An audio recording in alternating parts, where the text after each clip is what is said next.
brothers. Boy, I come here to get busy, and it won't be no different from all the previous killers. I don't miss with this rap tighter than a Nike shoebox with socks as a Christmas gift. Can't swap a verse with me, I'm a saint till I ain't. Then somehow you shank with a fleur-de-lis. I don't need an army to arm me in me unless it's plenty. Don't care who do this or did it, I'm still gonna do my did it, coming with it. My people love me cause that's what I give them. Yeah, I bump heads with them, but a bust yours for playing with them.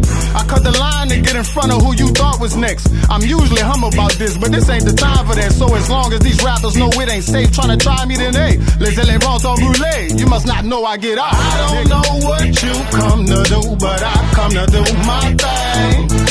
I don't know what you come to do, but I come to do my thing.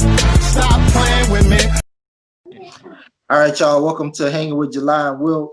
We got a special championship podcast weekend. We got a couple of guests. We got Jaron Rich. We got Jaron Miller. And we got Caleb Red. I want to start off with Jaron Rich. Go ahead and introduce yourself. Hey, what's happening, y'all? Coach Jaron Rich, Coach Rich. Sports debater, all first team. You know, hey, I'm here. I got to rip the Bucks. It's been a long time since I could do this, man. All right, Jaron Miller, go ahead and introduce yourself. Jerron, you hear me?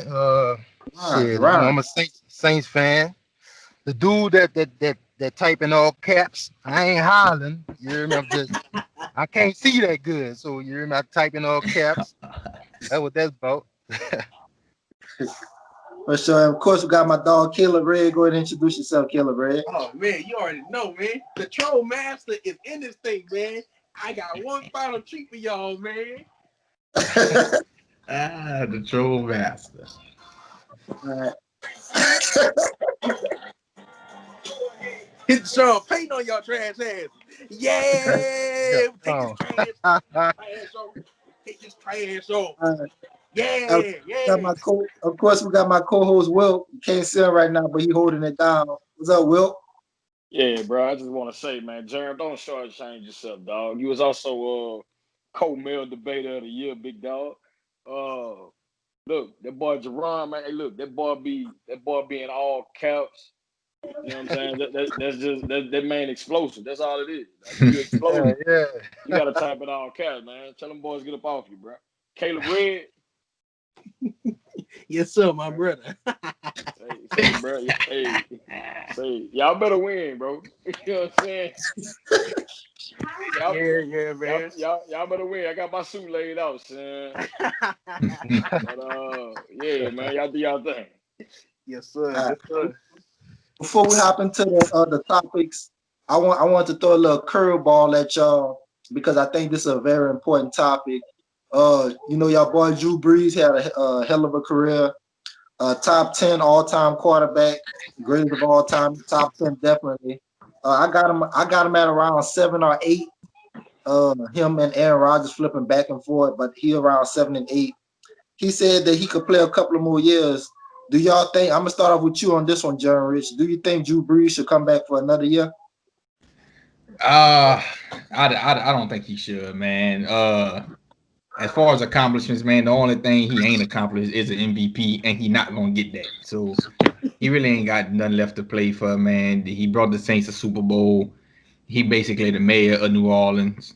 I mean, I didn't know a single Saint fan in my life until he got there, you know. And then we've been in Louisiana our whole life, and we ain't know no Saints fan. So I mean, anything he can accomplish, he done got, man. You know, he done got shortchanged out a couple MVPs in my opinion. I ain't even a Saints fan.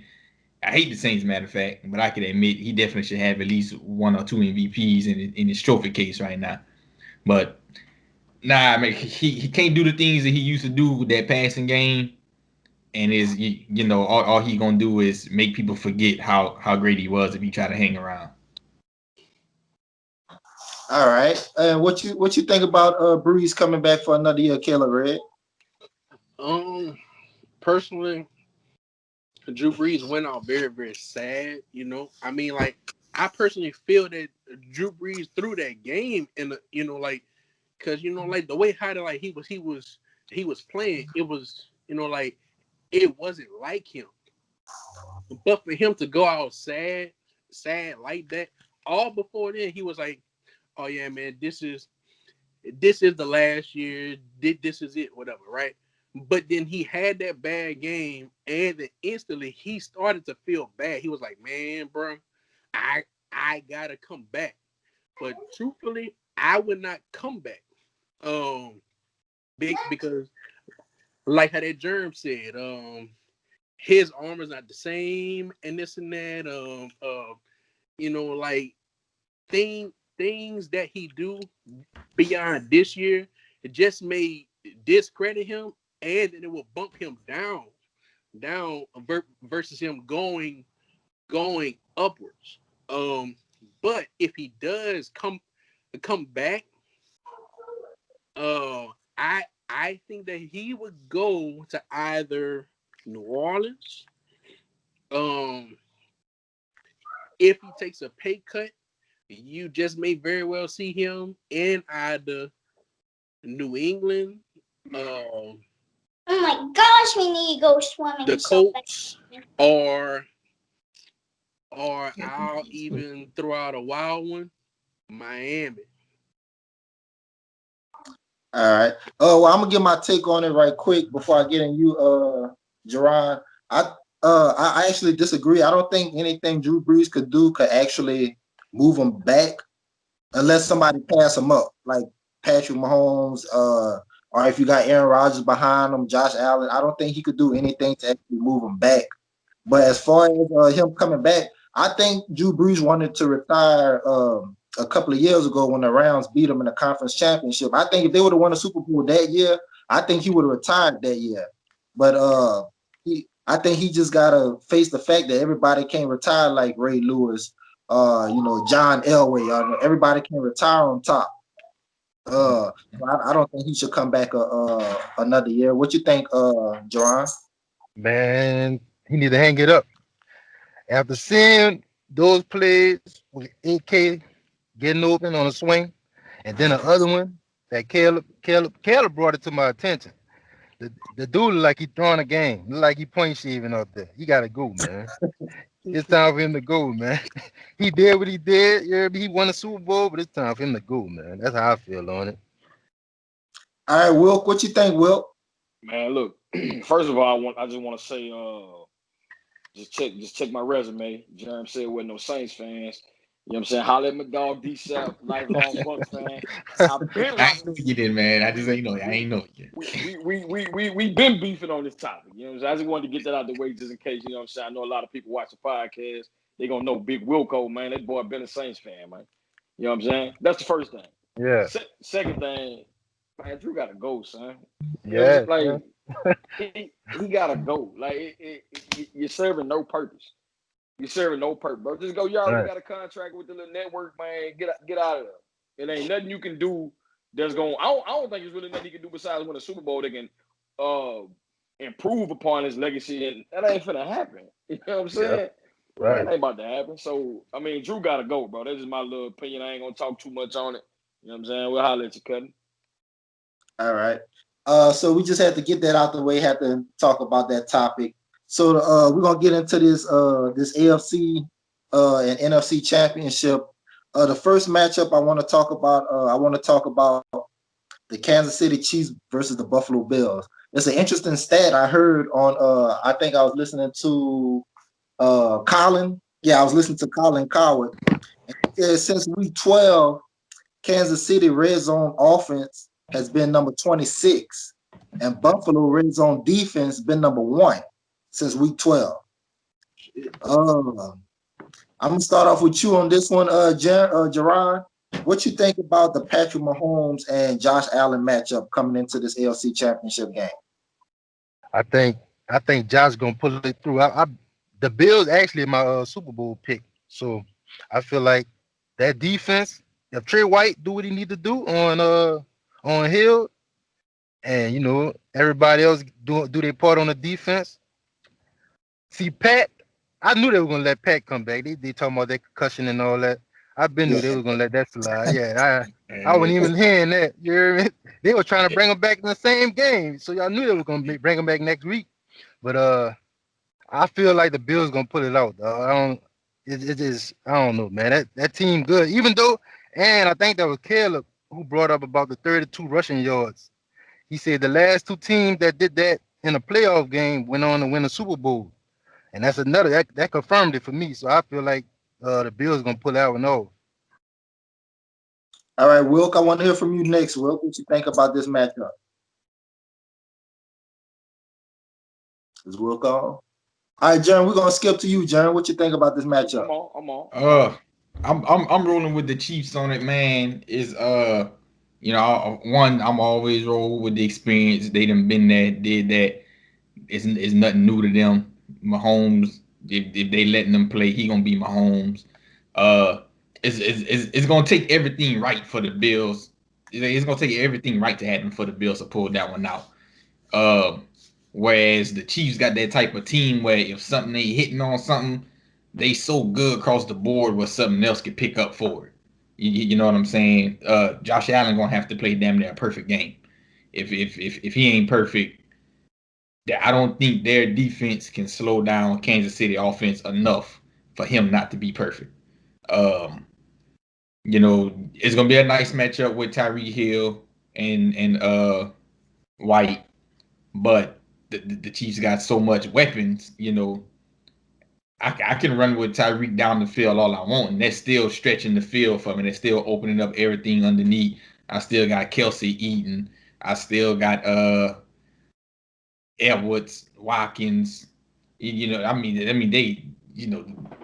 loaded, man. They loaded. Now, I know they are dealing with a little bit of injury issues. A couple of them ain't been practicing full practices this week, but that might just be that typical deep playoff run stuff. We not gonna practice our ones hard, and they still gonna all play.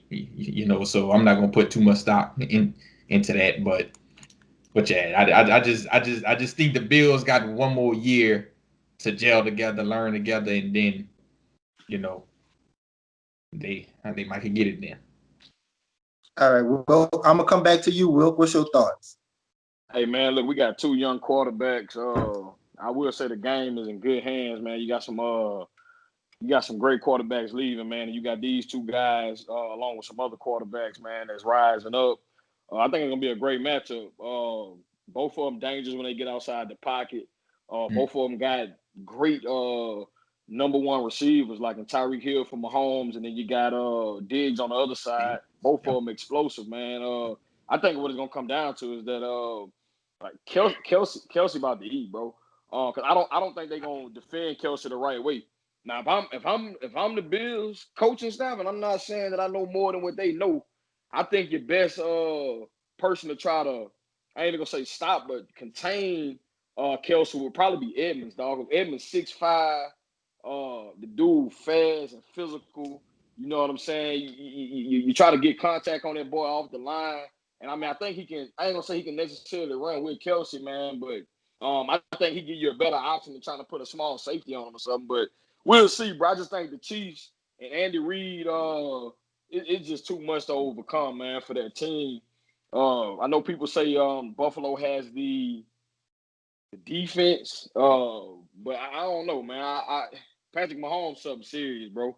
I mean, he's so serious that we kind of getting used to it, to where it's like, dang, man, it's just this. He making great look normal. You know what I'm saying? And I think that's something of itself. But I got the Chiefs, man. I got the Chiefs. And before I get into you, Kayla Red, I'm just giving my thoughts on it. As of now, and it's not even close, and we're gonna get into that later as well. Tom Brady the GOAT. I don't even think it's close. Like the next person, either Peyton Manning or Joe Montana is on a whole nother tier. Tom Brady is the GOAT. But I do think the future GOAT plays in Kansas City though. Like I think he the future GOAT, and I don't see Buffalo. I don't see this, to be honest, I don't see this game being close. I got the Chiefs at least winning by at least 10 or more points, because last time they played, I don't know that I don't remember the exact yardage, but I know the Chiefs ran for over 200 yards. Yeah. And Buffalo, Josh Allen is basically the run game. And you're gonna have to run the ball to keep Patrick Mahomes off the field. I don't think Buffalo gonna have enough. So I got the Chiefs winning. I got the Chiefs -10 in that game. What you got, Caleb?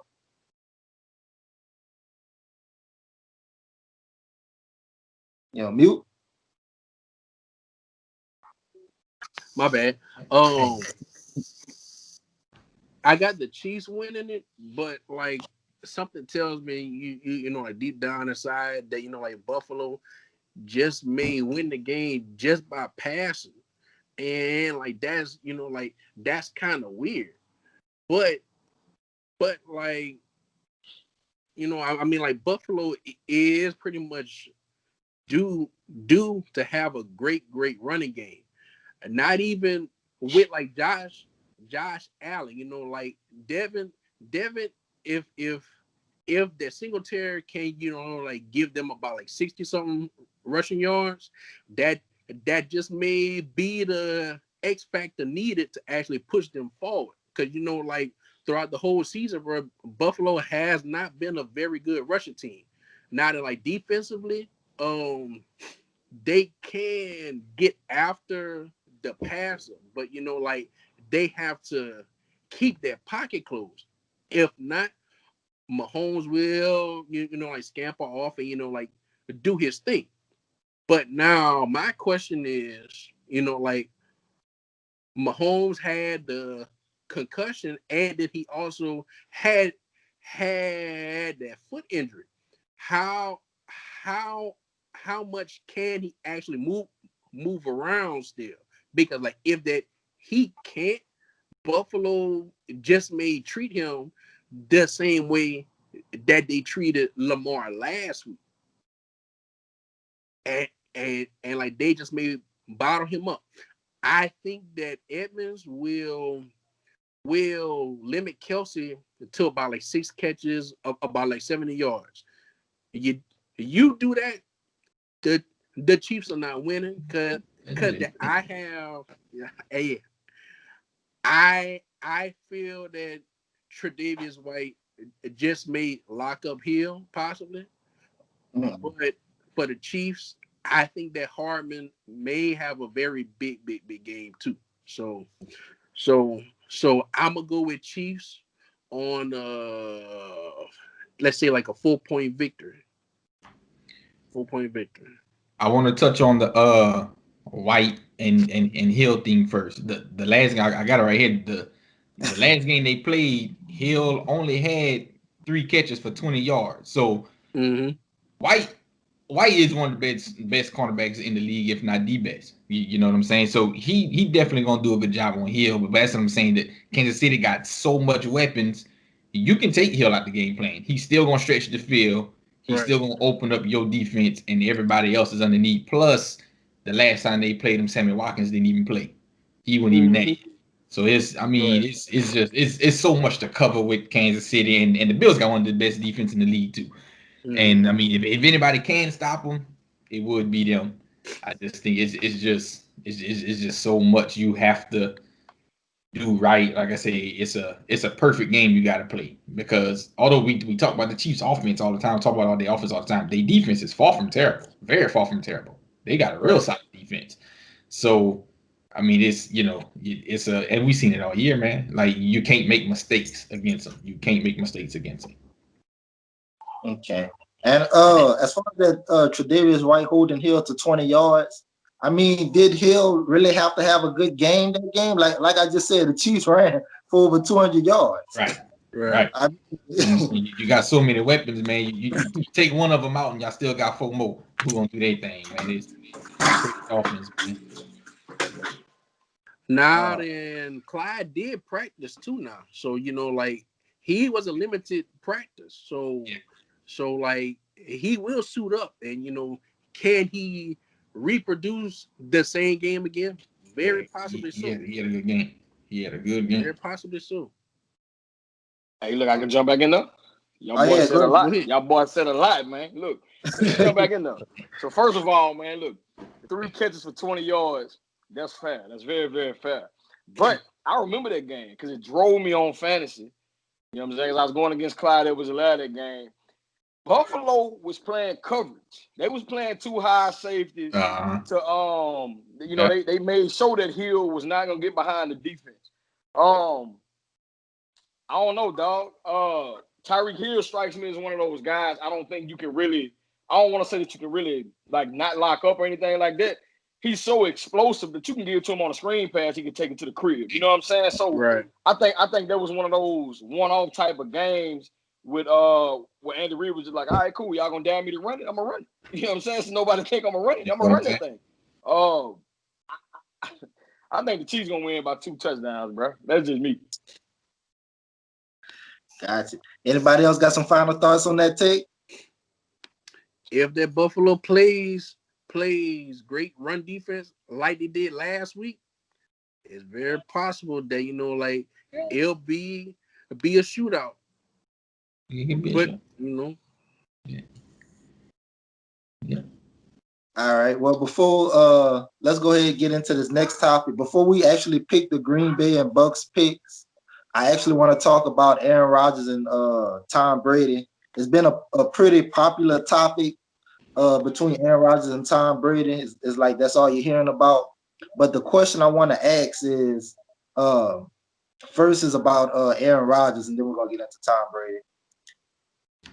Aaron Rodgers, what would beating the Bucks do for Aaron Rodgers' career? Just beating the Bucks, not exactly winning the Super Bowl. What beating the Bucks and getting to the Super Bowl would do for Aaron Rodgers' career? I'm gonna start off with you on this one first, Jerron. Beating the Bucks, going head to head with Tom Brady. Right now, I probably got Aaron Rodgers probably at 8. Hold on. James coaching ball up in there. What your line about this bit? There you go. Hey man, you'll sleep on my dog Baker, man. How am I sleeping? He couldn't beat with Patrick Mahomes seeing doubles on the sideline. He still couldn't get it done. Man, hey man, that man got. He still couldn't get it done. We're gonna take baby steps. We taking baby steps. I told you, he's not the problem, but he's not the answer. He probably gonna play he ain't the answer. He's gonna win a couple playoff games, but he ain't gonna never win a ring. I can take that. I can take down. All right, Jerron, you want to finish your answer? Yeah. So right now, I got Aaron Rodgers probably at 8, right behind Drew Brees at 7, and so I'll probably jump Drew Brees with Aaron Rodgers. I'll replace Drew Brees with Aaron Rodgers if he beat the Bucks this week. We're all set. Drive safely. All right, I'm gonna go straight to James coaching ball on this one. I was asking Jerron, what would a victory for Aaron Rodgers do for his career as far as to getting to another Super Bowl? Hey, Tommy. Man, honestly, that would solidify him like as far as the quarterback position, top 5 dead or alive. Like you can't take it from him. He's probably, besides Mahomes, because he still had years ago, he's probably the most talented quarterback I've ever seen. From throwing on the move, velocity, accuracy, anticipation, the quarterback position. I'm not talking about team wins and all that other shit. I'm talking about from exactly what you want from a quarterback. The best I've ever seen as far as a quarterback player is Peyton Manning. I'll go to my grave saying that. But as far as talent-wise, hey, Aaron Rodgers is that dude, bro. Like sometimes when you see him throw the football, you're literally in awe of a guy rolling to his left, throw the ball 60 yards in the air, and hit the receiver between his 2 fucking numbers. That shit is fucking amazing. Like I honestly think he doesn't get enough credit, but that's what happens when most of your career is spent in the Brady, Manning, Breeze era. You know, those guys do so much that it kind of takes away from what he's been doing in Lambeau. You know what I'm saying? And again, one Super Bowl hurts him, kind of like Drew Brees. But if he would have cashed this bitch in where he has to go through Tom Brady and through Patrick Mahomes, like you can't deny the dude, bro. Because if you look at it, who was Devontae Adams, you know what I'm saying, 3 years ago? We didn't know about the kid. I ain't saying he's not talented, but it helps when you got a motherfucker that can hit you on a fucking dime. Jordan Nelson had a little run after he left the Pack because he was never the same. It's Aaron Rodgers. Guy never really had a defense, never really had a run game. And he still, year in, year out, put up numbers. I saw a statistic that Aaron Rodgers has less interceptions in the last 10 years than Drew Brees has in the last 3. And it's like, God damn, bro. When a guy goes through a a season when you had 40 touchdowns to 5 interceptions. That shit is just unparalleled, bro. It's amazing. He sees the game in super slow motion. Like Aaron Rodgers really is one of those guys that if you don't like what he does on the field, I just gotta call you a hater. Period. Good take. Good take. All right, all right, John Rich. I want to hear from you next. If he beat Brady, I definitely as far as quarterbacks, you got to put him in their top 5. If you ain't already got him in your top 5, I can understand the Super Bowl wins may keep him out for some people. He's still playing, so he don't have the total numbers as far as some of these other quarterbacks. But I gotta agree with James. As far as talent wise, he the best quarterback talent wise that I've never seen. You know, as far as arm accuracy, still mobile. I mean, if you wanted to create a quarterback, you know what I'm saying? That's who you would create. You would create somebody like Aaron Rodgers. If you want the perfect quarterback, that's who you're going with. You know, I don't need my quarterback to run a 4.2 like Lamar Jackson. You know what I'm saying? But he's still fast enough to be mobile, the way you still can't just let him sit in the pocket all day because he'll pick you apart that way. You can't just blitz him crazy because he can still move and still make throws on the run. And I mean, and like you're saying, I ain't gonna take nothing from Devontae Adams neither, but I do believe Devontae Adams with a different quarterback might not be Devontae Adams. And I mean, we seen Aaron Rodgers make I can't even think of your boy's name now. The one that went Nelson. He made Jordan Nelson look like an all-pro receiver. Jordan Nelson was nice. He wasn't an all-pro caliber receiver. You know, so I mean, definitely talent-wise, probably the best quarterback. If he win this one, as far as putting him on like a quarterback GOAT list, he definitely got to go top 5. And before I get to you next, Wilk, I just want to add. I talk to Wilk all the time about Devontae Adams. When he first came into the league, like he dropped a lot of balls. He wasn't reliable as he is now. Aaron Rodgers molded him into an all-pro receiver, like you just said with Jordan Nelson.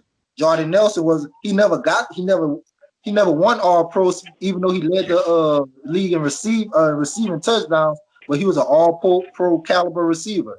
James Jones led the league in receiving 1 year. James Jones. That boy even played.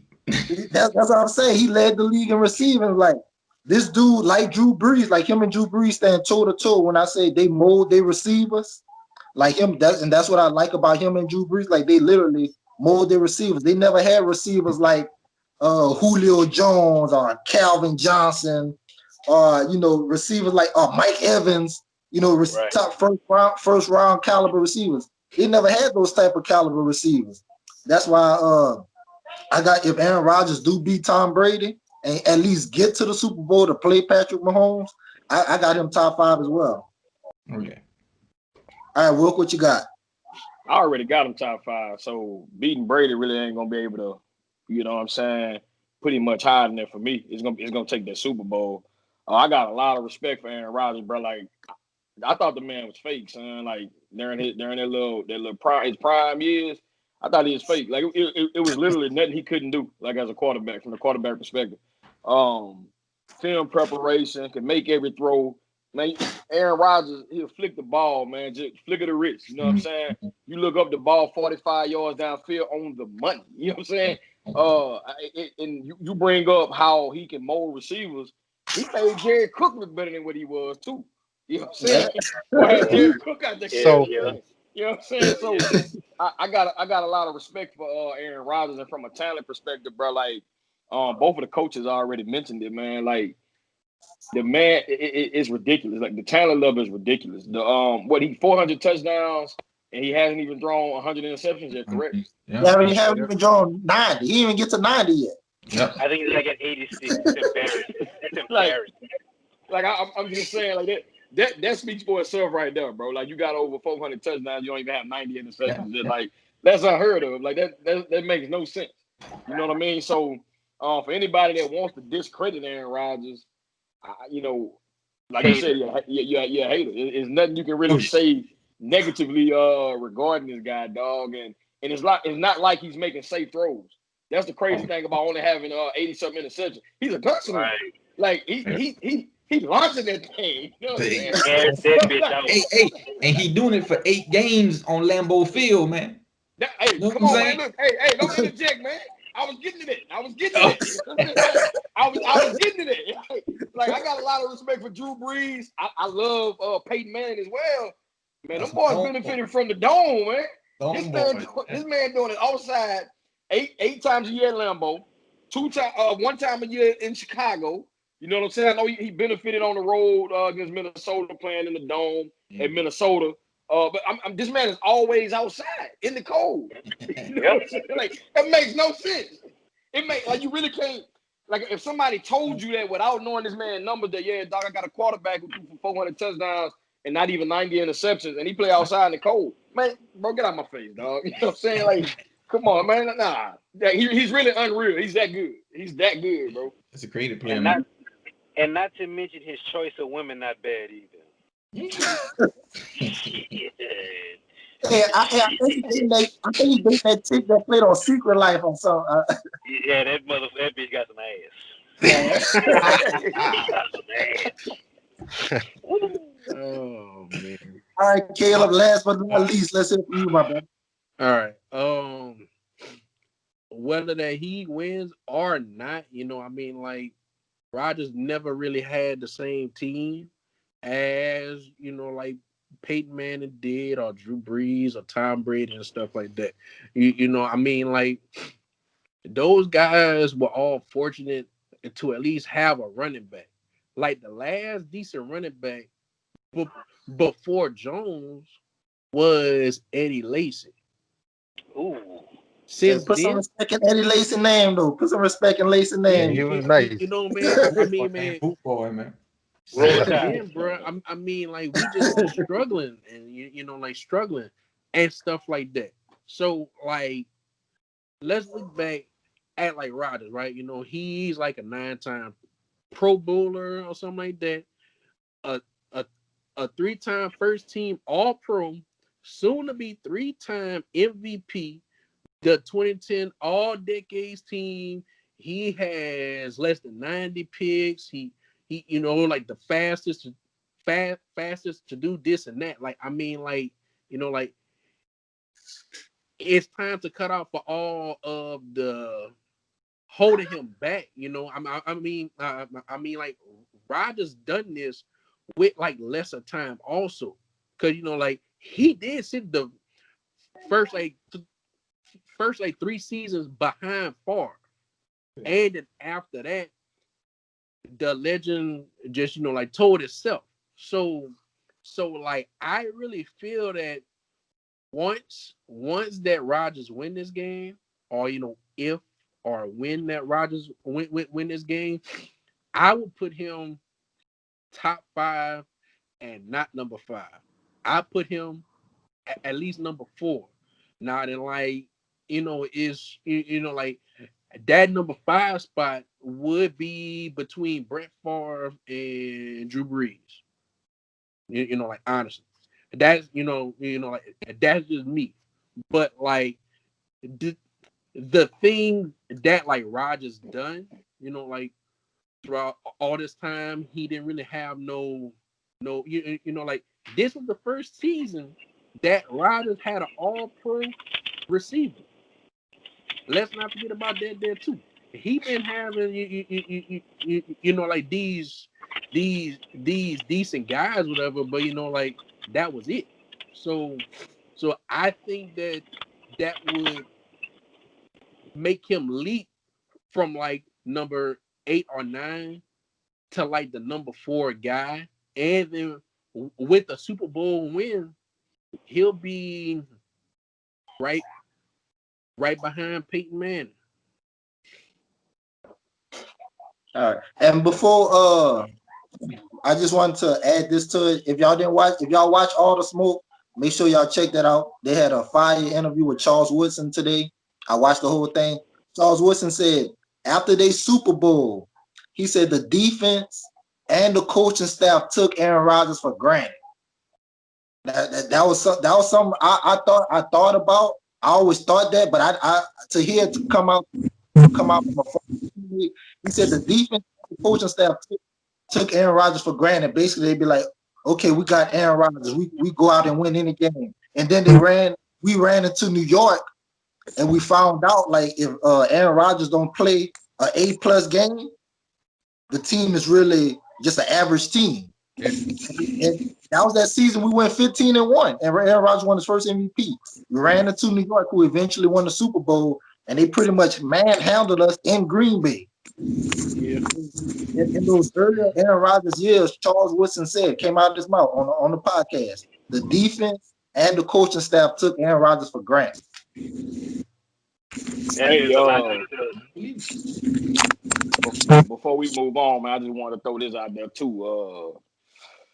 Drew Brees didn't have an All-Pro receiver till Michael Thomas last year, so Yeah, that's true. That's true. Yeah. Just want to throw that out there. You know what I'm saying? I'm not even capping on that. Hey, they got the same quarterback. He ain't have an all-pro receiver, but he had an all-world tight end in Jimmy Graham doing that. Hey, he made that boy though. He made that boy though. Hey, he made that boy, man. Hey, remember Graham. He won a Super Bowl before Jimmy Graham got there. Remember that? True that. Ask because on his team, man. Let's get into Tom Brady. Tom Brady. Like I said earlier on the podcast, I think Tom Brady the GOAT. Like it's not even close. He the GOAT. Like there's no catching him. But even though Tom Brady the GOAT, what would get into the Super Bowl do for his career? Will, I'm gonna start with you first on this one, Will. All right, so Tom Brady winning the Super Bowl this year does absolutely nothing. He's already the GOAT. It'll just further cement him as the GOAT. I know a lot of people will probably say it'll show that. Well, I will say it'll show that he can win without Belichick, but I don't think that necessarily means Belichick necessarily. You know how the comparison that everybody doing right now. Who was the guy in New England? Was it Belichick or was it Brady? I don't really think that would say, it was necessarily Brady in New England because New England did have a lot of opt-outs. It was a lot of stuff going on. So I don't think that's a fair assessment, but I will say it'll just cement that GOAT status that we already labeled him as anyway. But as far as the separation between he and Bill Belichick, I think in some people's minds that will be the deciding factor with him winning a Super Bowl. But on a quarterback hierarchy, I mean, he can lose Sunday and still be the GOAT. All right, Jerron, I want to hear from you next. Shit, he already the GOAT. He like Wilk said, ain't nothing else he could do. He 6 rings. He got the stats. He got the awards with it. 3 MVPs, All Pro. I don't know how many All Pros he have, and he don't have in his history. He didn't have too many good receivers either. He had mediocre receivers outside of Randy Moss and Gronk, and I forgot what I was about to say. Believe it or not, they still got some people out there that still saying Joe Montana the GOAT. I don't think Tom Brady's the GOAT. And this is why I want to bring you in, James Coaching Ball. What you think? Hey man, this will cement Tom Brady as the number 2 quarterback of all time. Yeah. So that put him at number 2, firmly in front of Joe Montana. Hey fellas, again, I'm a quarterback coach, right? So I'm not talking about team wins. I ain't talking about the Super Bowls. I'm talking about purely the quarterback position. Peyton Manning has that shit locked and key, padded up, throw that shit away. I'm just going to go into it a little bit. People forget, Dallas Clark was a linebacker in college. He turned him into an all-pro tight end. Marvin Harrison was decent, had decent hands, good route running, but let's be real. He wasn't the dude. You know what I'm saying? Reggie Wayne was nice. He wasn't that guy, bro. The one didn't have a real running game. Like Edgerrin James had those 3-4 good seasons, but after that, he tailed off. He went from 1,200 to 1,100 to 900, and then they started doing running back by committee when they drafted Joseph Adai and shit. Peyton Manning was his own offensive coordinator for more than a decade. All right? He's the reason motherfuckers have be faking Omaha, shit like that. I look at one great defenders. Like Ray Lewis said, that is the smartest quarterback I've ever played against. He's the reason that I couldn't check at the line of scrimmage because I had to wait for him to do it. Ed Reed, I could not fool this guy in coverage. Right? He just ran into a perfect machine when you're in the same conference with Belichick. That's the only reason why he doesn't have more rings. He won Super Bowls in 2 different uniforms. He did it with a hodgepodge of different guys, no matter who he took off the offensive line. His defense was never more than, I think it was 13th. And the year they won the Super Bowl against the Bears, I think they had the number 9 rated defense. But he never had a shutdown defense. He had good defensive pieces in Bob Sanders and Dwight Freeney, but he never had a complete defense. From billing receivers to the placement of a football, the velocity. There was times where they would show where receivers didn't even turn around. Peyton Manning had to let the ball go and it just fell right into the receiver's hands. It's one thing to throw it before your receiver has a chance to turn his head around, but it's a whole other thing to have it to where you know where his body position is going to be, to where you can hit a motherfucker right off his left shoulder before he's even turned around. I'm talking strictly quarterback play. It's Peyton Manning, Tom Brady, Dan Marino, Drew Brees, Aaron Rodgers. Other than that, man, that as far as for breaking down the position, people don't even realize Peyton used to throw the ball flat-footed. You would never tell your quarterback to throw the ball flat-footed. He would bounce on his tippy toes, and his heels would connect before he would let the ball go. You would never let your quarterback throw the ball flat-footed, and he'd still make it happen. That's just me, guys, from breaking it down from a technical point. I just think that as far as like what you want from a quarterback, Peyton Manning is almost unassailable. Man, that boy get me hyped when he start breaking down quarterback. You know what I'm saying? I ain't gonna lie. I ain't gonna lie. I can't break down the quarterback position like you, but I'm gonna throw some throwback at you about that team that actually won the Super Bowl. It wasn't no great defense, but in the playoff they played great. You remember who they first? Well, after the wild card weekend, you know who stadium they went into and beat in the divisional round? Wasn't it Gillette Stadium? They went into Priest home and the Kansas City Chiefs, and they shut Priest home down. They shut them down like it wasn't a joke.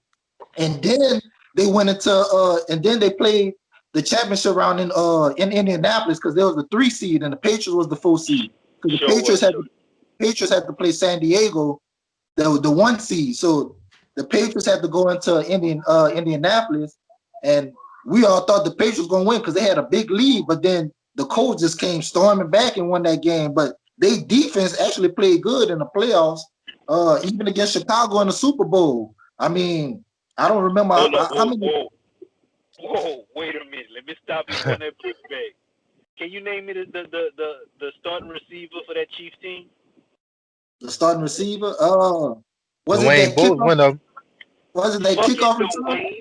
Fucking Dwayne Bowe, Eddie Henderson on his last leg, and D'Angelo Hall. Dwayne was straight through. Yeah, that's why he lasted 4 years in the league. He went straight to the If you stopped Priest home, the game was over. And in the Super Bowl, in my Stephen A. impression, they played Rex Grossman. Rex Grossman. Oh man! Of course you Kevin Heston man came on cutting up. Best weapon was the kick return. Everybody that's on this call right now, and we could cover Rex Grossman. We could be a good defense against Rex Grossman. That was Peyton Manning's ring. That's why he has 4 MVPs. That's why he got 4 of them. He got 5. I take that back. 5. Damn, yeah, 5. Exactly. I'm just saying, man. And keep it 100, bro. I think Sean Payton was scared of that boy too. That's why that boy did that onside kick to steal a possession. That boy ain't gonna get that ball back, son. He was terrified. If you gave Peyton Manning a 17-3 lead, it was ball game at that time. It was ball game. That boy was petrified. Definitely. Yeah. Who I didn't hear from? I didn't hear from you, huh, John Rick? Nah. So I used to always say Peyton Manning was the go-to, and for all the reasons James said. I mean, I can't break down the quarterback position like that, but I always thought he was the best quarterback. You know, he didn't win as much as Brady and all that, but as far as his individual play on the field and what he did for his offense and all that, and how consistent he was year in, year out, I always felt that he was the best quarterback. But then I also understand that whenever you're talking GOAT, that's bringing in all the other stuff like wins and championships and all this other stuff. So it's like if somebody put Peyton Manning as the GOAT, I'll never argue it. It's kind of like the Mike and Kareem argument. You know, if you say Mike the GOAT, I ain't gonna say you're wrong. If you say Kareem the GOAT, I ain't gonna say you're wrong. If you say Brown, I ain't gonna say you're wrong. You know, however you want to split it, they all have a claim. I think them two are the only two that have a claim to that status as far as being the GOAT. And they both have it for different reasons. You know, Brady got it for team success and accolades and wins and championships and all that. Plus, he got the stats to go along with it. What I think he passed up Breeze for all time leading in touchdowns and all that. So, you know, he still got numbers behind him. Whereas Peyton Manning, like them five MVPs in the NFL, that's crazy, man. That's crazy. You know what I'm saying? You saying you the best player in the NFL, 5 individual seasons. That's crazy, man. That's unheard of. You know what I'm saying? For you to even have more than one is unheard of. You know, to say that he got 5 and Breeze got none, that just show you right then and there how great of a player you are. But I'm gonna go with some recency and some hometown bias and still put Brady as the GOAT, and that's mostly because of his championship wins, and especially if he could get back to this Super Bowl this year and especially win it in a completely different system than what he always played in. That's great, and at the age he doing it at, you know what I'm saying? Whereas whenever Peyton went to Denver, he was old too, but it was still his style of ball. Whereas Brady coming from the one season, you know, where he was in a quote unquote air raid type system was whenever he had Moss. And it wasn't a system, it was just Moss was that good, so I'm gonna put it out there for him, you know. Whereas, you know, you go from that West Coast style passing game to Arians, I'm putting that bitch up there. And you still successful and you still one of the best quarterbacks in the league, and you what 42, 43 years old. That's crazy, man. That's crazy, you know. So Valid point. oh yeah, that's definitely wild right there, man. All right, Kayla Red, I don't think I heard from you about Tom Brady. What's your thought? But Tom, I mean, when you think about teams and you know like team play, Tom Brady is that dude. And like how that Coach James said, you know like just the actual quarterback position, Peyton Manning is that dude. Um, but like as far as like everything else goes, I mean like Peyton Manning was the better player, but Tom Brady owned him also. So like let's not forget you know like Tom Brady was that guy that had stopped Peyton Manning from like possibly being the greatest football player ever. You know, because I mean, like Tom Brady and the Patriots was a thorn in Peyton Manning's side throughout his entire career. Like you know, man, seriously. Um, but if that Tom Brady wins, you know, like that stuff would be like very special. You know, I mean, like the oldest quarterback out, outside of Tom Brady to actually make the playoffs. I want to say that it was Vinny, maybe. I think I might be wrong. Let me you know like I'll go back and like search it up. But you know like and Vinny and Brett Favre tried to do it, and like we know what the Saints did to him. Favre did do it at 39 years old for Minnesota. Right. Yeah. And I think Tarkenton did it at 42, but you know, I'm not exactly sure. Yeah. but you know, like all these older guys and everything, you know, I mean, like what the Tom Brady is about to do will be something like very, very special and very, very unique, especially with it not being under Belichick's watch. All right. Well, did I Look at hear? the cutie. Look at the Was that? cutie. Ah. I'm sorry, guys. I just thought of baby. Good Will, thing she did don't I look hear as from cute you, yet. Will? Already, Will? Yeah. You heard from me. All right. So we're gonna get into this. We're gonna get into this last. Well, not this last time. We're gonna get into the next topic. As we all pick Kansas City. Oh, James, coaching ball. You pick Kansas City to beat Buffalo. As long as Patrick Mahomes is healthy, I pick him against anybody but Jesus. So we all pick Kansas City to beat Buffalo. Now, as far as our picks go, I'm gonna start off with the first pick with the Packers and Bucks. Of course, y'all know I'm picking the Packers. And I think they're gonna have a lot of commercials. Y'all remember those commercials with LeBron and Kobe, those little Muppet commercials? Yeah. Yeah. Trying to hype that matchup up, cuz. Yeah. But Ain't no that's happening. how that's how it's LeBron gonna didn't be. hold up his end to the deal. Yeah.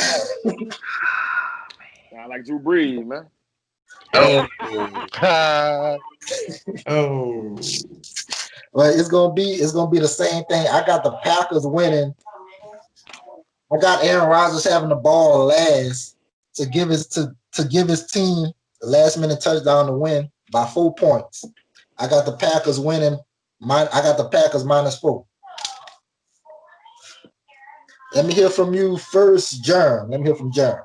Man, you already know who I'm going with. I ain't got to explain that. Look, hey, I'm just letting you. I'm letting everybody. I know. I'm letting my neighborhood know. Look, hey man, if we win this game, this gonna be like 2014 whenever the Blazers finally got past the first round for the first. I mean, I must have ran around the block, man, when they hit that shot. I'm gonna be louder than that.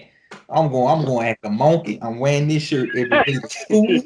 Hey, I'm gonna be unstoppable. Then I got 2 weeks to do it because the Pro Bowl early. Man, I'm gonna be crazy for 2 weeks. I'm telling you, man. But yeah, I mean, I'm definitely going with the Bucks, man. You know, I didn't, hey, it's been a long time coming, but even without just being a fan too, whenever you talking about Brady in the playoffs, man, it's hard to go against Brady in the playoffs. That's my first reason right then and there. I did see the day we gonna be without Antonio Brown. That's kind of a little hit, man, because that been our field stretcher for us lately.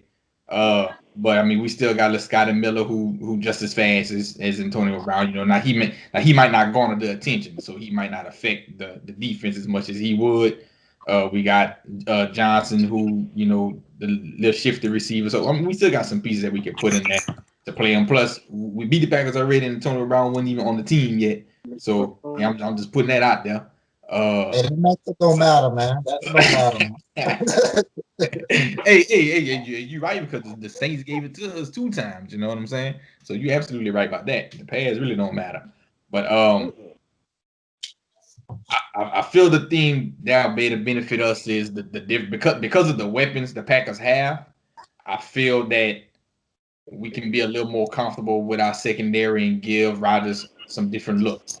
A lot of other teams that we play, our secondary, like we limited on what we can do. We either gotta go all out and just hope the secondary hold up long enough, or we gotta kind of ease up and kind of give them cushion. But being that Adams is really kind of that, Adams is that dude, and everybody else are kind of out there. They're gonna do their thing, but they kind of out there. That we can give some different looks. So I think that's gonna benefit us defensively. We got big Vita coming back. That's gonna help us as far as keeping our D line fresh. We'll have a little rotation we can go because lately we've been dropping Shaquille Barrett in coverage lately. A lot of times I've been seeing that ain't what we want. We don't want him dropping back to cover nobody. We want him coming downhill, rushing the passer. But we've been having to do some different looks. I'd rather Pierre Paul dropping in coverage if somebody got a drop, but so I think that's definitely gonna help us. That's gonna let us go with that 3-man front that we really want to go with because the Bucks have been going with a 4-man front lately because I mean, the dude we got, McClendon is just not that dude like Vita Bay is. So we got to put that extra lineman in there where Vita can take on those double teams if need be. Now I know he ain't gonna be able to play the whole game. He might play by 60% of the snaps. You know what I'm saying? But there's still gonna be a big change. Because there's some different looks that we're gonna be able to throw at him. So I'm definitely eager about that. And hey, where I come to realize playoff Fournette is a real thing.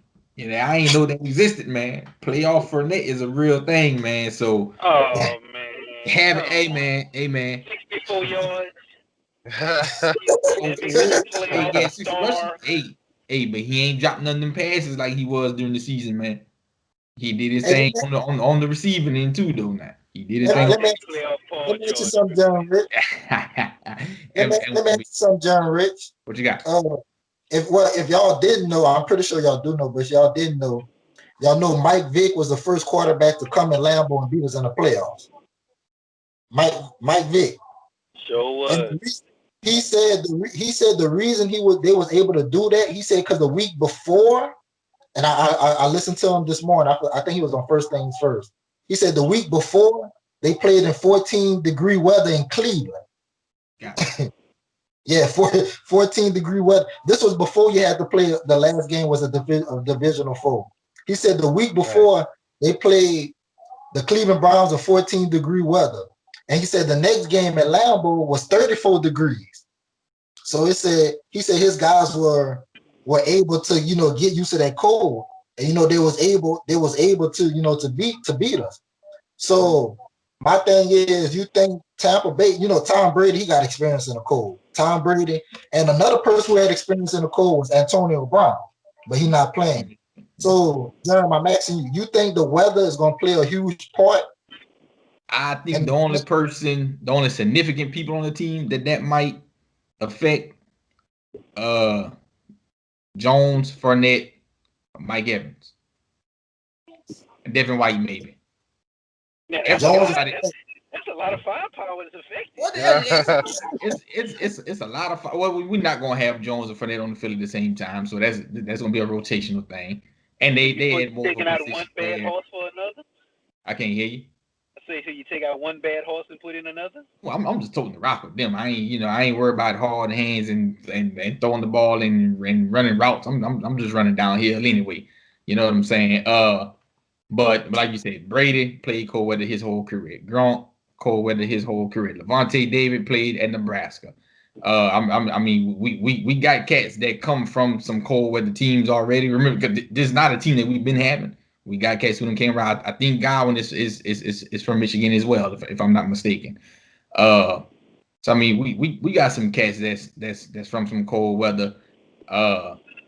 Now, that cold weather could be a bitch, man. It really could. It really could. I would hope. I'm praying it don't affect us like I know it typically can affect some people. But hey, that's one of those things we can't predict. That's one of those things we gotta hope the coaching staff can prep them as much as possible. Shit, if Ville's up to me, I'd have been practicing somewhere cold. I'd have said, fuck Tampa, we going somewhere cold. We practicing for this week of that. If it was up to me. But I gotta know they got certain ways they gotta do things. But I'm sure the coaching staff gonna do as much as they can to compensate for that end. But I mean, hey, you all right. They got some cats that might not be used to that. I don't think Tampa played in a cold game at all this year.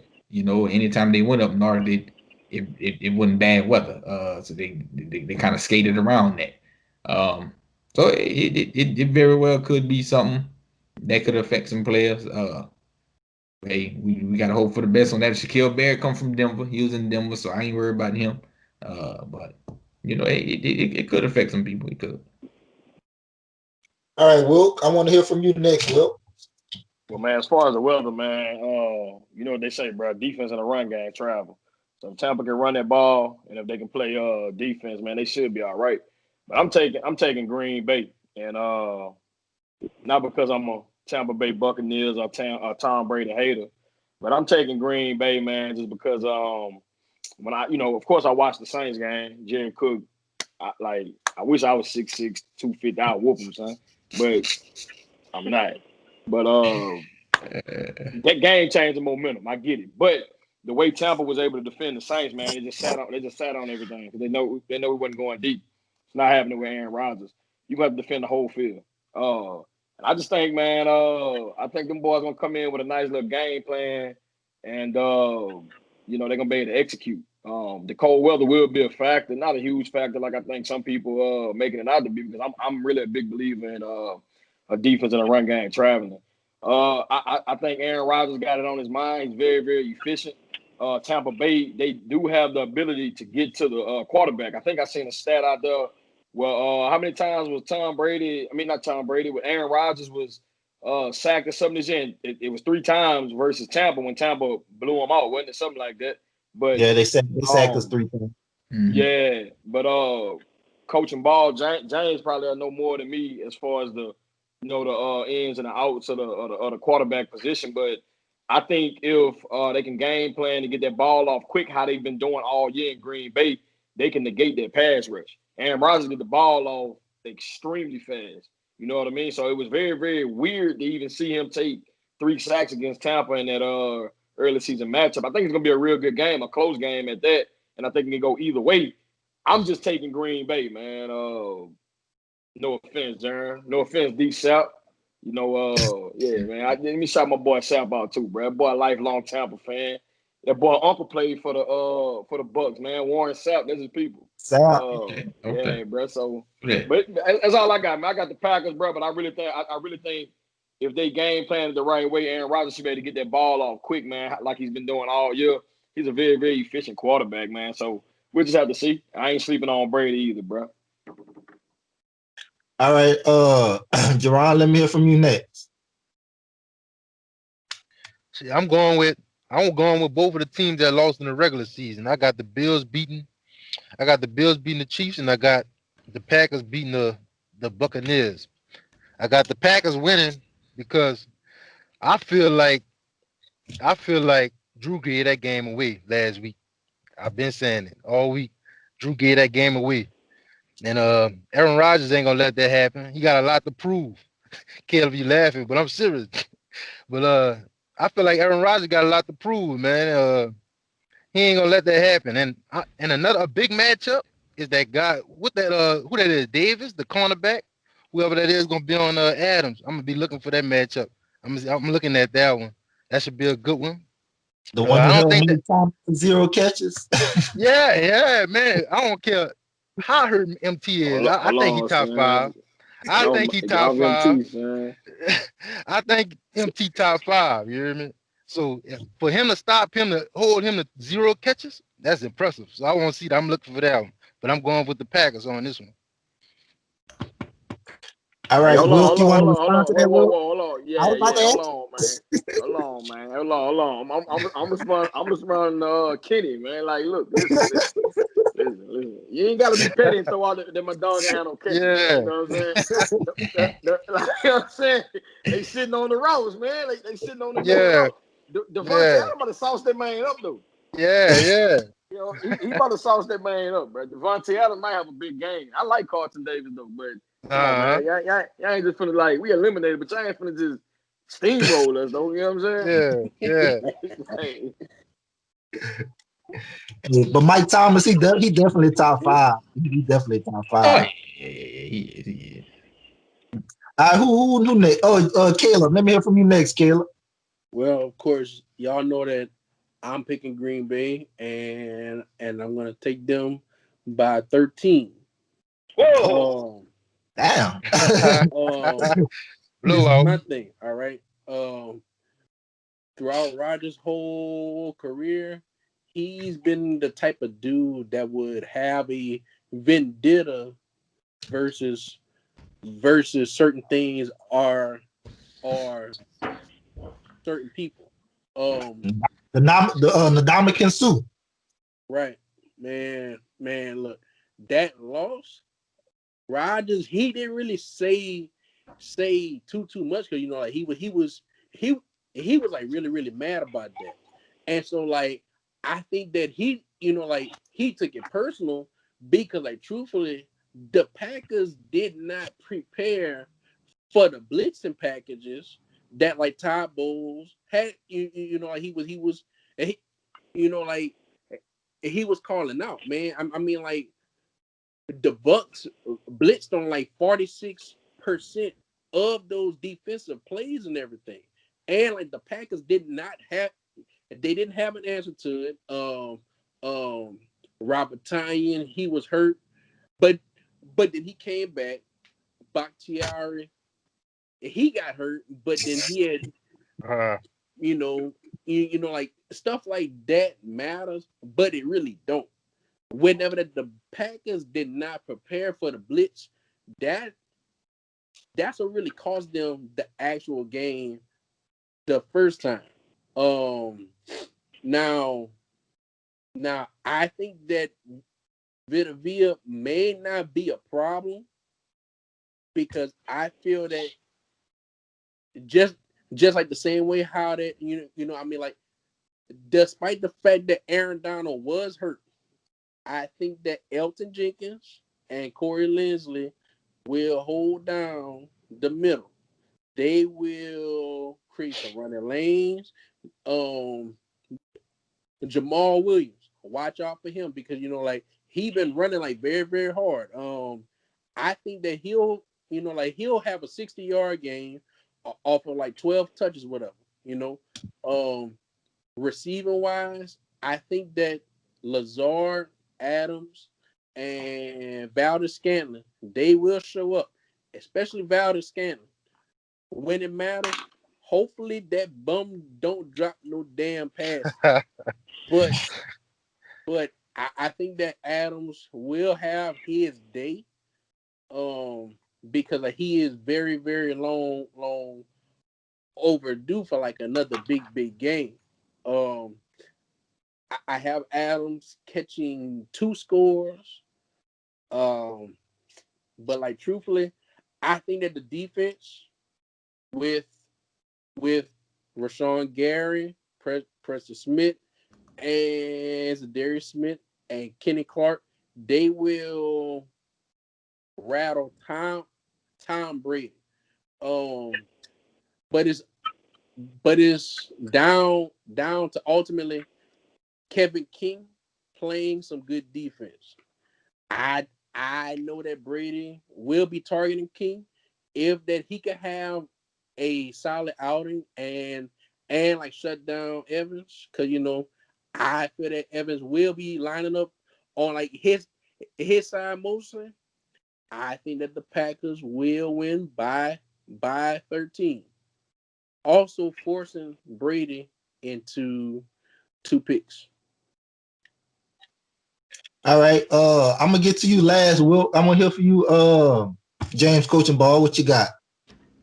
Well, being that I'm a degenerate gambler, the stat that sticks out to me the most is on Sunday it is a low of 13 degrees and a 60% chance of snow. Those things favor the Green Bay Packers in my book. So I'm gonna go Green Bay 28-34, close but not so close. I don't trust the running game of the Bucks. Vita Vea would not be able to play the whole game, so I think that takes pressure off the O-line for the Packers. Also, I don't think the Packers were really prepared for that blitzing that Tampa Bay did that first time out. I think there'll be more be sprinkled in with a lot of quick throws for Aaron Rodgers. Yeah. I think there'll be a lot of screen. The screen game will be big and to get the ball out of his hands real quick. And I think that, like I said, it's going to be a good game. I just think that the Packers going to have the ball last and they're going to put it in, like I say, 34-28. Hey, Will, did I hear from you already? But I got something though, man. I want to give that boy Caleb a shout out, man. You the GOAT, because I don't know how you keeping the baby quiet. You must get a baby. I just told myself that. I just told myself that, man. He must have get that baby some melatonin, son, on the cool. Popsicles. Somewhere I just was telling myself that, like, what's quiet baby? The second thing is that boy, he mentioned He mentioned Vita. I ain't gonna take that long, Jaron. That boy mentioned Vita, man. That boy coming back, man. Vita Vale, however you say his name. And then you mentioned Aaron Donald and how they had success against Aaron Donald. Worrying about Vita Vea in the same context that you're worrying about Aaron Donald is not accurate. Vita Vea is there to take up space and let the linebackers run free. So that's what's gonna benefit the most. Them linebackers, man. That's what he's out for, man. Don't eat them blockers up. Boys run, man. I just wanted to say that. But yeah, go ahead. My bad. Yeah. No, I just somebody brought up Colton Davis earlier, right? I just want to point out, they're saying Adams gonna eat. I just want people to know that Colton Davis is a vastly underrated corner, man. Vastly, it's for which I think our secondary is the weakest point of our team. Honestly, they so young. I don't think nobody over 25 in our secondary. But Colton Davis not weak. Colton Davis can ball. I think he let up 5 touchdowns this year. 3 of them came to Tyreek Hill in their first quarter against Kansas City, which was just a bad game. But I don't know why the hell we just went straight man on Tyreek. That was a stupid game. I don't know why they did that shit. You know what I'm saying? And that man just got exposed. And it ain't happened again, though.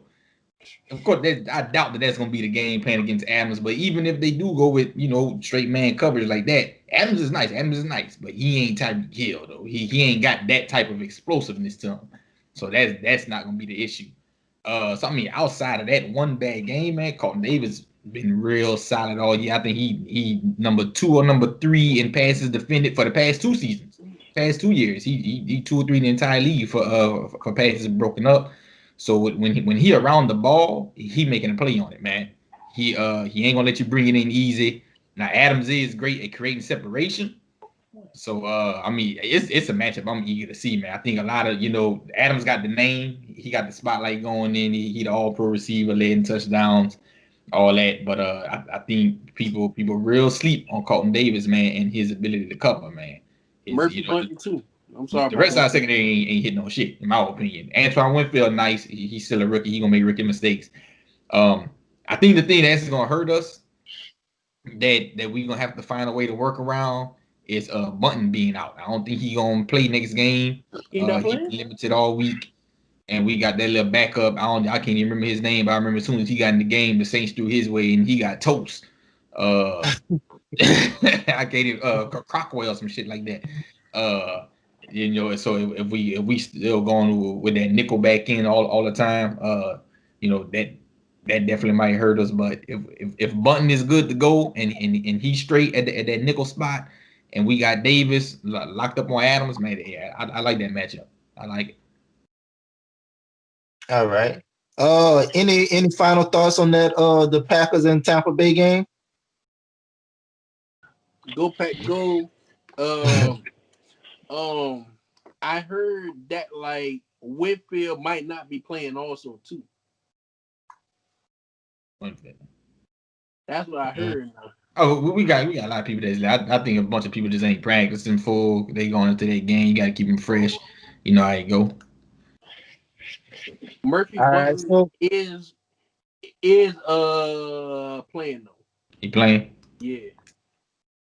He had a full practice today.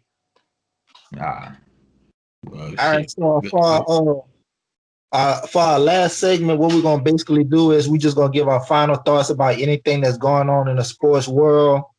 I'm gonna go first to let y'all think a little bit what y'all want to talk about. My first thought, I'm gonna go to the NBA. A post I made in the group a couple of times. I've been saying this since the Nets got James Harden. As soon as they got James Harden, I said trade Kyrie Irving. Why? I don't think, not that Kyrie Irving not a good player. I know, Jeremy, you commented on the post. It's not that he not a good player. I just think James Harden, he the scorer Kyrie Irving is. Plus, he could be the point guard that Kyrie Irving not. So, and you've seen James Harden and Kevin Durant. Obviously, I think they will play better together. And I just think trade Kyrie Irving to get you some bench depth. That's my final thought. What you got? Let me hear from you, Jaron. Just to piggyback on that, I understand the sentiment a lot of people giving about trade Kyrie. I'm against trading a talent like that with no sound evidence to do it yet. You know what I'm saying? Like if they go through this year and they see it just don't work, but trade next year.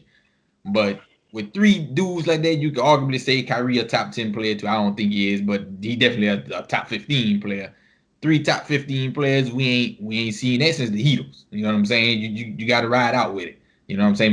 Miami didn't throw in the towel and trade Bosh early when it didn't look like he really fit him well. So I mean, it's gonna be some tweaking. Nash and D'Antoni really got to put their heads together to figure out how to make that 3-headed monster work. But I mean, that's 3 dudes who could light up a 30 on any given night. Like I said, as 90 points of offense. You know what I'm saying? If we ain't locking nobody up, well, shit, fuck it. We just gonna outscore you then. You know what I'm saying? It's like it Right. is what it is. We just gonna that's how D'Antoni been rolling like that anyway. So that shit right up his alley. Like, hey, we ain't gonna stop you, but we just gonna outscore you, and you got to do that. My little thing in the sports world, man. I don't know if people have been keeping up with college basketball, bro. It's weird because I think it got a lot to do with COVID and how teams really couldn't get together. And something I've been saying to a lot of dudes in the basketball world with coaches and all that. Of course, I'm not gonna knock Coach K and all them dudes for accomplishing all what they accomplished. But I've been telling dudes, man, like them dudes are not the best game plan, scheming, strategizing coaches in college basketball. They not. What? They Ah, they they have gotten themselves. Hey, look, they have gotten themselves to where their program basically runs themselves. All right. Hey, look, whenever Chris Duhon was there, my family real close to Chris Duhon. Chris Duhon said a lot of times, man, Coach K ran practice when he got mad. Now that's how it was. So it's like it's almost to that point where you got a machine running so well, where when you get a little kink in it, it's hard to adjust to it. Whereas you got these other coaches at these other mid-major schools and all that who they really grinding. They putting in their work. They game plan. They really putting in their work. They not putting that load on like the assistant staff. They not putting it on like the scouts for the team, the analysts for the team. They putting that load in. So when the playing field get leveled on how much prep time y'all really can put in and how much y'all can really scheme and all this and all your outside resources, that start to show up. You know, it really start to show up. And again, I ain't taking nothing from Coach K. If you ask me who the greatest college basketball coach ever, it's Coach K. You know, I can't argue with his track record, but it's just something I wanted people to start seeing that whenever you level that playing field on like the extra stuff. You know what I'm saying? It's a lot of coaches out there who could be K's as you know What? as if once they stay in there longer and they can get the talent that Coach K is getting, you know what I'm saying? Now it's a lot of dudes who got that same potential, that same status. I ain't got not a status. They got that same talent of coaching that he does. He put in that work in the 80s to get Duke to where he's at now, to where he don't have to put that type of work in. Where you got these other coaches starting at that level, putting in that work that K did early. So they're different levels of the coach's sphere now. And I just want people to know, hey man, they got some coaches out there who can really fucking coach, man. They got some coaches out there that can coach, man. Brother, I'm going to advise you to go take a COVID test as soon as possible. I know you had a fever right now. That bitch got to be like 104 or something. Hey, bro, do you know before K got that, Duke was an afterthought? He built that machine. And you talking about that he let his assistants run. I know this from experience. If you go to Alabama practice, you don't hear Nick Saban say much. Because he has that machine rolling. I brought you here to coach. So if I got to do your job, you don't need to be here. That's what big dogs do. They establish the culture. They establish the ground rules. They lay the foundation, and then they bring in guys that's going to continue that grind. There's no reason for me to be hollering all practice when I got assistants here. When I got to the Sarkeesian here, if I'm going to holler at my offense, I don't need his bitch ass here if I got to do his job. I'm sorry. I just We saying the same thing. We saying the same thing. We saying the same thing. I'm just saying I had to take up for the GOAT, bro. I just had to. Oh no, he the GOAT. I'm saying they got other cats out put it this way. I think they got other cats that because K's still in it, he is the GOAT. They not getting they due credit on how good of a coach they are. So why they ain't won? If they just as good coaches, why they ain't won nothing? I don't think Coach K ranked right now. He got 5 of them. He got 5 of them. That's all I know. I just know he got 5. You right. Marcus Smart is a great coach. He ain't got none. Mark Stewart is a great coach. He ain't got none. I tell you this right now. I think the best coach in college basketball right now is Tony Bennett. That's just me. Hey, I think he's an outstanding coach, Coach K. Oh, and Jeremy, hey, July, I just want to say this one thing about your take. There's only one trade that I would make for Kyrie Irving. You gotta get the band back together. Go get Westbrook. They all play Davis. That'll be worse. Hold on, wait. Oh, Hey, I do it for TV. I'm gonna give you the perfect reasoning for it. We all know Westbrook is not a point guard. He's a 2. We all know James Harden is a 2. He's a 1. When those 3 were on the same court together, nobody had an ego and the offense ran well. That's all I'm saying. but they didn't have MVPs and all that. Now Westbrook done won MVP. Exactly. Everybody got their own individual shine. Now it's time to come together and do it right. Is Westbrook a 2? I don't know what Westbrook is. Is he a 2 or 1? He a 2. That's what he is. You sure Yeah, he's more like a 2. I'm positive because he didn't play the 1 in college. You right.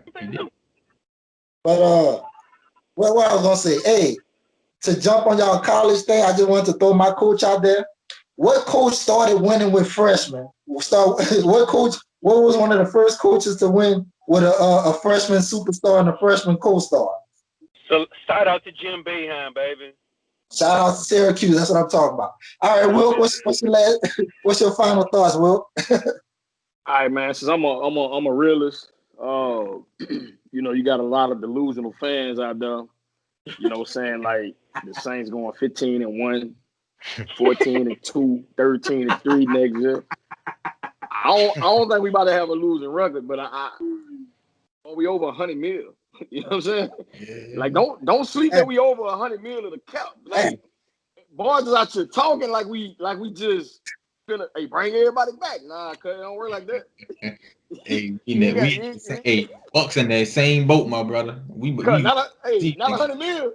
We losing 100 mil. Hey, and boys gonna have to pay if Drew Brees come back or not. He finna hit 22 mil against the cap if he don't come back. Regardless, he's still hitting the cap, man. So I don't think people really understand the cap situation and like how bad they can really be for us and how creative Mickey Loomis got to be to even make us, I mean, we got pieces coming back, so I don't think we're just gonna be no scrubs. We ain't finna be, Tampa Bay before this year. Good luck for a 5. Oh man. Good luck for. I appreciate your optimism, but y'all gonna suck. I think we can squeeze the 8-8, bro. All right, Javon, let me hear your final thought. Paper bags, huh? Man, all I want to say is R.I.P. to Hank Aaron, man. That's it. That man took that vaccine. That man gone ever since he took that vaccine. That's all I want to see, man. All right, Caleb Red, what's your final thought? My final thought. Y'all may laugh at me, but I have Boston coming out in the East. Now then, the only way that I see that happening would be if that Boston gets rid of Kemba Walker. Kemba Walker is not the answer. I feel that me personally, Marcus Smart is the heart and soul of like that team. If he plays well alongside with like Jason Tatum and Jaylen Brown and everything, them boys will win. But I would get rid of Kemba Walker and find me a 3-and-D type of player. Who can run the one? Huh? Who can run the one? Man, Marcus Smart. Hell no. Oh, Hey, man, what? Hey, Marcus Smart is in the perfect role he in right now. Hey, Caleb. hey. At the beginning of the season, I did have Boston getting to the finals before the Nets trade. So I agree with you on that. I don't agree with you, but I see your point. But as far as Marcus Smart running the point, I mean he could run the point sometimes, but he ain't no full-time point guard, man. He No, definitely not a Hey full-time man, point. we gotta stop hyping not up in these Skipper. overrated ass people, man. These motherfucking bench glue guys. Like I'm tired of that fucking Draymond Green argument, bro. Hey, he's fine, but Marcus Smart would be a bench player in most places. Draymond Green would come off the bench in most places. Let's just Yeah. be real about it, man. I'm tired of that shit. And then Caleb, man, like you started off your beautiful soliloquy by saying y'all might laugh at me. Look, bro, you got worse takes than that. That was actually, okay. Like some of the other stuff is questionable. You know what I'm saying? It's all good. All right, y'all. Hey, man, this is a good podcast, man. Thank you for coming by. Thank you for coming by the link. Go ahead. Let me get my 4-minute rant in. This has been near and dear to my heart, especially because of Wilk. We're gonna talk about the curious case of Tua Tagovailoa. All right, let's go, man. That's trash. I got the glass. Back in 2018, when he completed 70% of his passes for 4,000 yards and 43 touchdowns, only 6 interceptions. He didn't have a back that went over 1,000 yards, and he had only one receiver to have 1,000 yards. He had over 5 receivers that caught for 700 yards, which meant he spread the ball out pretty well. And he had 5 receivers that had over 5 touchdowns. Before he got hurt in 2019, he was completing 72% of his passes. He had 33 touchdowns to 3 interceptions, and he had 2 receivers that had over 1,000 yards. Jalen Waddle had 506, and Henry Ruggs had over 700. All right. So for his career at Alabama, he was a 70% completion, 7,500 yards, 87 touchdowns to 11 interceptions. That is an 8-to-1 touchdown ratio. We're not even going to talk about the best pass in Alabama history as a freshman in the national championship game. All right. We want to talk about him getting pulled in Miami twice. People don't realize he had a 6-3 record. All right. His first start, he threw for 93 yards and a touchdown. But nobody want to talk about his next starts. He threw for 248, 316, and 360. He didn't throw his first interception until his 6th start. All right. He only had interceptions when his quarterback coach and offensive coordinator asked him to throw the ball 48 times when he threw against the Chiefs, which July, you remember I told y'all that game was going to be a very close and interesting game, and they lost that game 33-27. He went for 316 and 2 touchdowns against the Chiefs in that one tip pass interception. He finished with 1,800 yards, 64% completion, 11 touchdowns, 5 interceptions, and 3 of them came in the last game in that game against the Bills with an 87% passer rating. With a year, he did all of this coming off a major hip surgery, no mini camp, and he didn't practice with the first string until week 8 when he was going to be declared the starter. With the year under his belt, I guarantee Tua Tagovailoa would turn heads in the NFL. And that's my rant for the day. Hey, coach and ball, man. Hey, James. What's up, bro? I'm with you, bro. Hey, I remember that post, and look, I had to drop a little heat on boys on that post because boys talking about, man, look, hey, Josh Allen, hey, he a dog, he MVP, whoop-de-whoop, you know what I'm saying? 2018, right. Josh Allen rookie year played 12 games. He had 2,074 yards. That's 172 yards per game with 10 touchdowns, 12 interceptions, and a 53% completion percentage. Now, boys want Tua Tagovailoa's head. You know, this year, his rookie season, he played 10 games, had 1,800 yards. He averaged Josh Allen at 181. He had 11 touchdowns to 5 picks with a 64% completion percentage. So how is it that we praise Josh Allen right now for the Bills giving him time? Boy, I want Tua ahead, man. And Tua, and this is a major difference that people are not talking about. The man didn't have an offseason for two reasons. He was hurt, and this COVID stuff that's going on. Come on, man. Them boys just talking, man. Let me tell you why. Let me tell you exactly why. Let me tell you, and I noticed this. LSU fans. Since Joe Burrow was having a good year, since he had the greatest college season for a quarterback ever. I don't care what y'all say. That was the greatest college season for a quarterback ever. Since Joe Burrow had that season, and since he started off in the NFL good, LSU fans holding Tua to those same standards as Joe Burrow was having. And that's why when you look at Justin Jackson, he doing it. When you look at Caleb Red, he doing it. Damn right.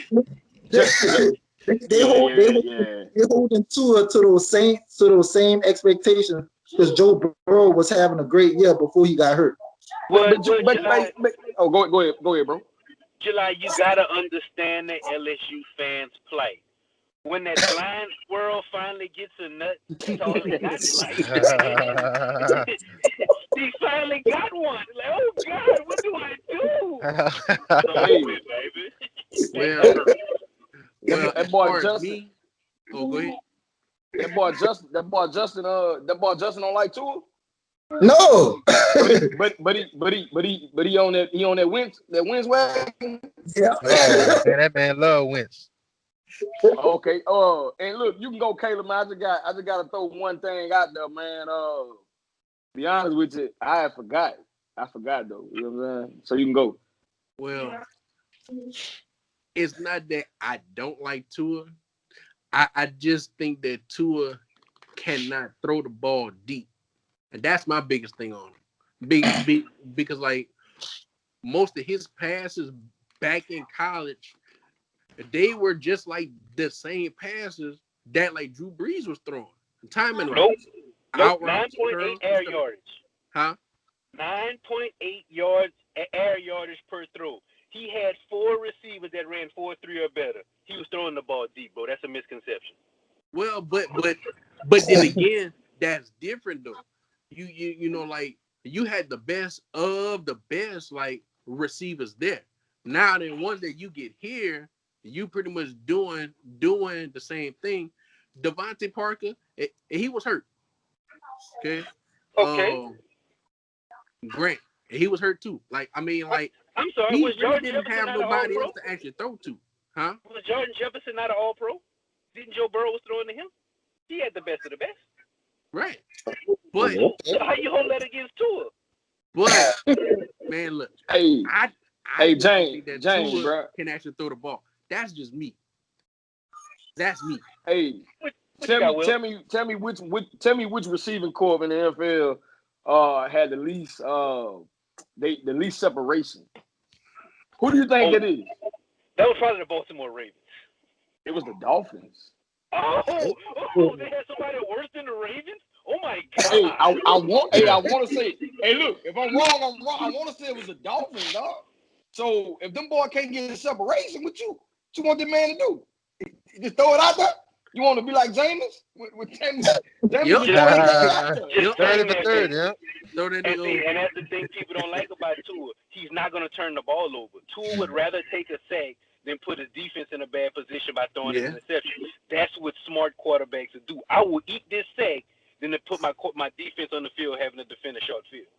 I respect that. But I still don't think that Tua can throw the ball. But that's just me. Hey, James. Me and Will still trying to get you and Justin on the podcast, but we got to make this happen. Will, we got to. I'm ready for it. Hey, but I just want to thank all y'all for coming on the podcast. Jerm, Caleb, Coach and Ball, Jerron, of course, my co-host Will. Man, it was fun hanging with y'all, man. Y'all have a blessed one. I'm coming back after this Packers win, baby. I'm coming back. Well, hey, you gonna be waiting till next year to come back, my brother. We'll see you in 2022, my boy. Hey.